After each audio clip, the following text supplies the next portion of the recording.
તો મારા વયો ફરીવાર કહેવામાં આવે તો સત્યની જીત થઈ છે। એટલે મિત્રો હાલ કહેવામાં આવે તો અરવિંદ કેજરીવાલે કહેવામાં આવે તો ખુલ્લેઆમ લોકો સામે રડવા લાગ્યા। મિત્રો પહેલાં તો તમે વિડીયો ધ્યાનથી જોઈને જલ્દી તમારા મિત્રો સુધી પણ આ વિડીયો શેર કરી દીધો, જેથી કરીને કહેવામાં આવે તો લોકોને પણ પૂરતી માહિતી મળી શકે અને તમે જતાં પણ અરવિંદ કેજરીવાલ વિશે એક સારામાં સારી કોમેન્ટ લખતા થયો। મિત્રો પહેલાં તો તમે વિડીયો ધ્યાનથી જોઈ લો।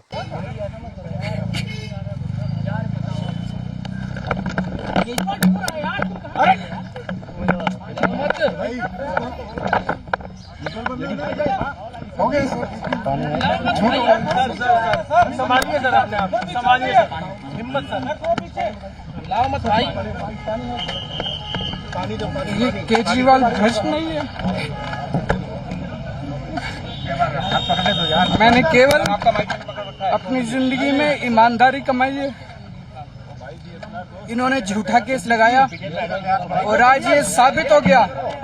कोर्ट ने कहा है कि केजरीवाल कट्टर ईमानदार है, मनीष सिसोदिया कट्टर ईमानदार है, आम आदमी पार्टी कट्टर ईमानदार है। मैं प्रधानमंत्री जी से कहना चाहता हूं, सत्ता के लिए इस तरह से खिलवाड़ मत कीजिए देश के साथ।